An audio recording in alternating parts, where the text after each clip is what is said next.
guys, my name is Crystal. I'm a 53-year-old woman from Rochester in Kent in the United Kingdom. I live by myself with my two lovely cats and my chihuahua.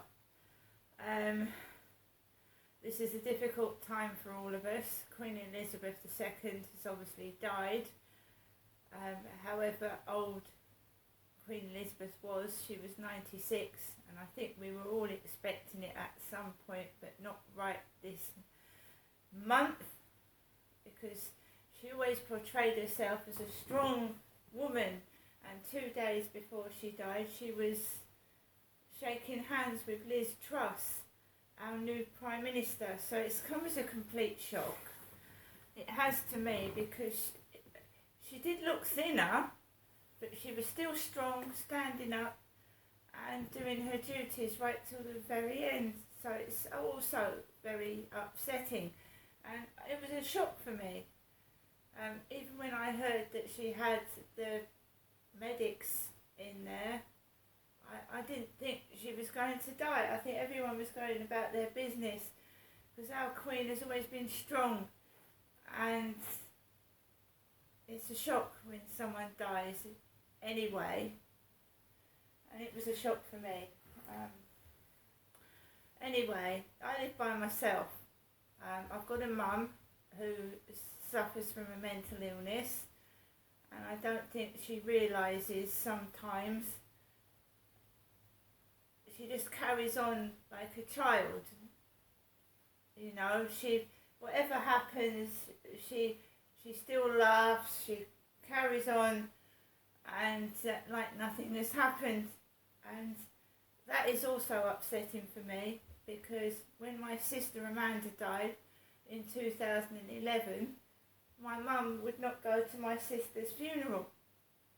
I wanted to go, and me and my dad were going to go together, but he dropped out because he wanted to go with his wife Jennifer, because I was Derek's daughter, obviously. So, you know, I had no form of transport, and I didn't go to my sister's funeral.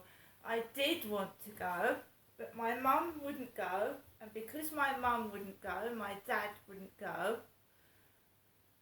So I was literally not able to go either. So I didn't go to my sister's funeral, not because I didn't want to go, it was because my parents wouldn't go. When my dad died on the 25th of August 2021, you know, my mum really wasn't doing anything. She was just leaving my dad where he was. So I suggested the co-op funeral service to my mother. Otherwise my dad was just going to stay in the hospital mortuary. So I had to get my mum, obviously, was my father's, you know, I've forgotten what it is, isn't it? Someone takes over, next of kin. Jennifer was Derek's next of kin, and so she was in charge of dealing with all my father's affairs, his bank accounts, his estate, which he didn't have anything anyway.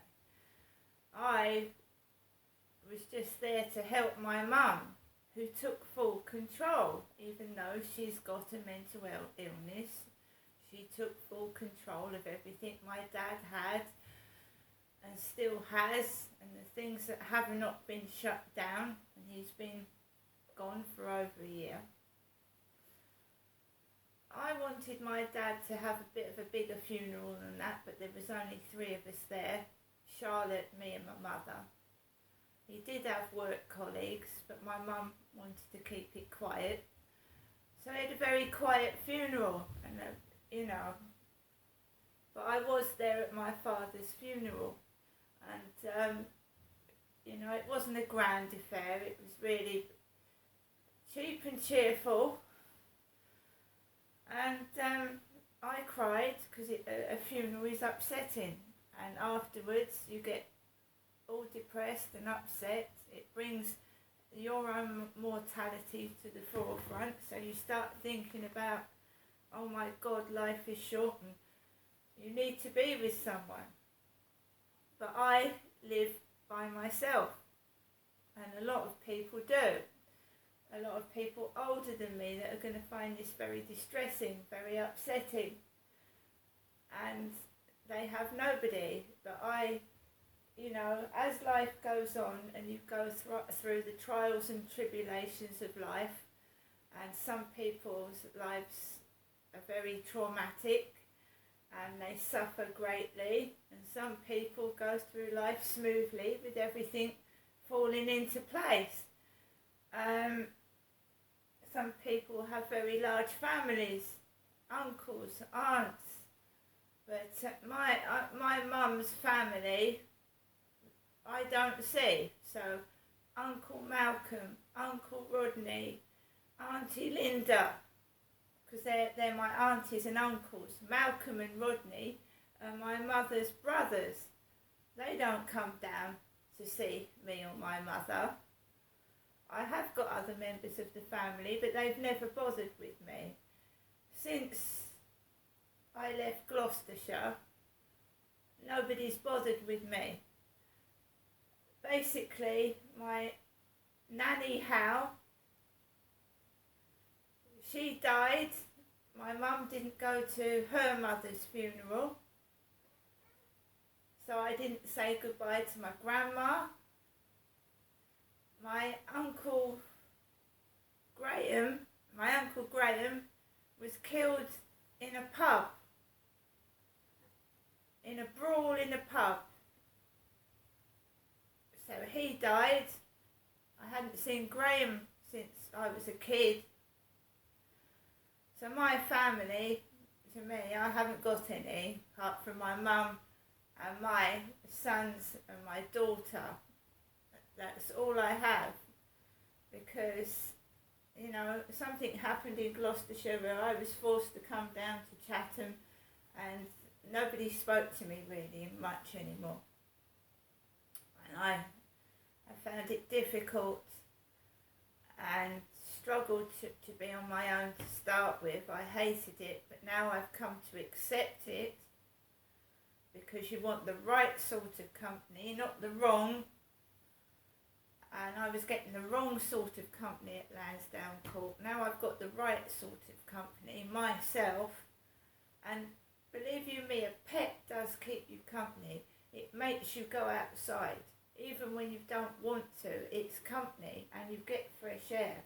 However much people seem to hate you, your pet sits on your lap and they do care. Because I've often sat on the settee feeling shitty, and Max would come over and curl up on my lap and make me feel 10 times better than I do. Now, my mum spoke to me yesterday. I told you my mum's got a mental health illness, and she has since I was a child, Jennifer. And she said to me that she was on her own last week, before the Queen died, Jennifer was, and no one came to see her. So I suppose it's my turn, is it? It's my turn. So Sue and Barry, her neighbours were away while she was on her own. Now it's time to be on my own. Both my sons are away in different countries, I believe. And there's no one, to be honest, I'm okay by myself, guys. I'm strong. I've been through so much in my lifetime that I know I can get through this. So my mum rings to tell me that, she'll see me after the Queen's funeral, when we really should be supporting each other through the Queen's funeral. She wants to see me after the Queen's funeral. So fair enough. So she was on her own last week.